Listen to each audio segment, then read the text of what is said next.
Oh boy, if Nintendo wasn't already under enough hot water from their fans regarding their prices of their upcoming console and games, it just got a lot worse. Because Nintendo's just that company that just does so many good things that other companies in the industry just doesn't do.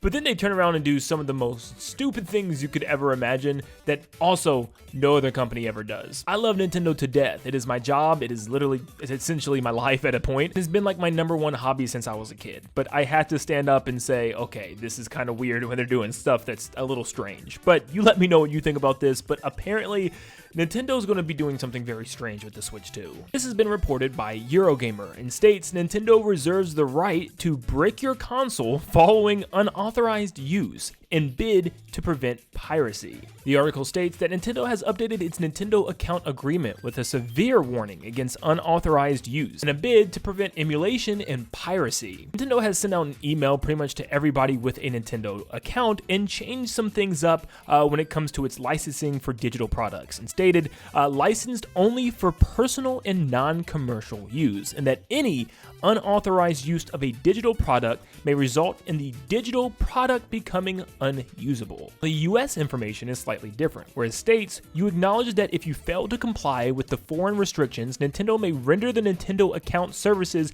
and or the applicable Nintendo device permanently unusable in whole or in part. To make this even more clear, I'll read off the exact information for the US that states, without limitation, you agree that you may not publish, copy, modify, reverse engineer, lease, rent, decompile, disassemble, distribute, offer for sale, or create derivative works of any portion of the Nintendo account services. Bypass, modify, decrypt, defeat, tamper with, or otherwise circumvent any of the functions or protections of the Nintendo account services, including through the use of any hardware or software that would cause the Nintendo account services to operate other than in accordance with this documentation and intended use. Obtain, install, or use any unauthorized copies of Nintendo account services or exploit the Nintendo account services in any manner other than to use them in accordance with the applicable documentation and intended use in each case, without Nintendo's written consent or express authorization, or unless otherwise expressly permitted by applicable law.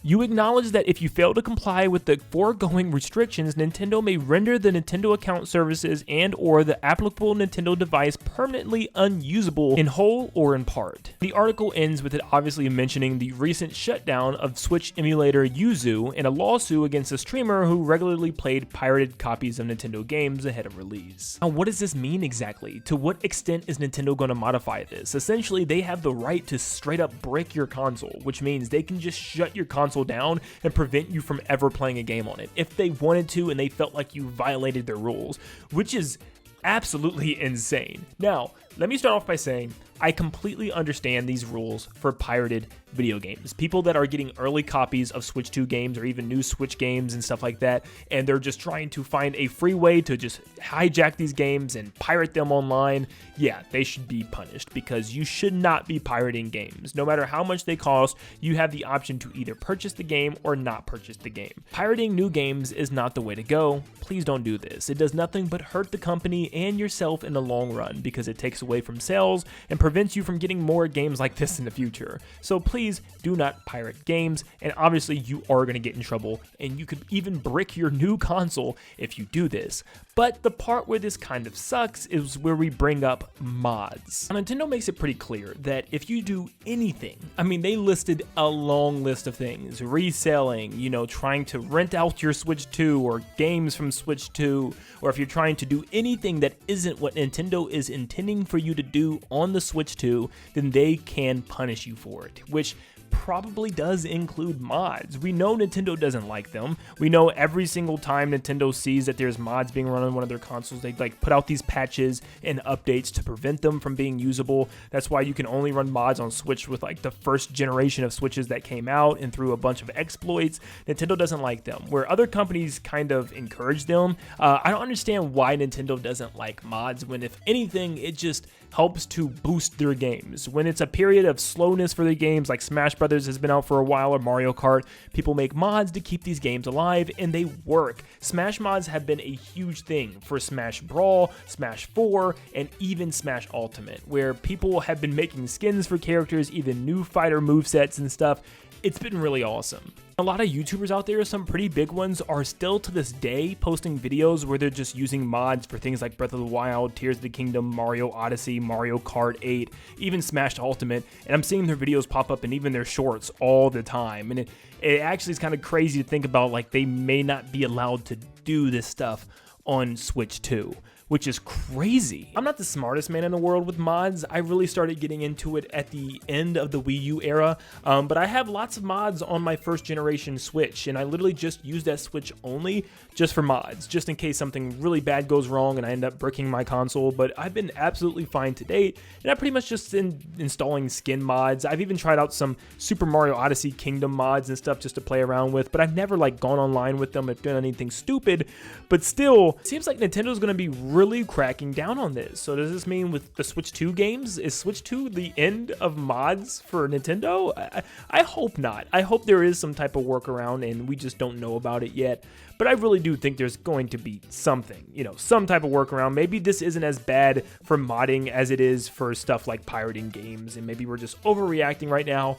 But they seem very specific to not do anything on your Switch 2 that isn't exactly the way Nintendo intended for you to use it. So to me, that's a very blatant warning to not download mods or anything. But if you are going to do anything like that at all, or really even try to dabble with mods or anything when Switch 2 comes out, please make sure you turn your Switch 2 offline, because maybe Nintendo can't track it that way. Maybe Nintendo can't deal out punishments. As long as you're not going online and doing stuff with Switch 2, you're probably good to go.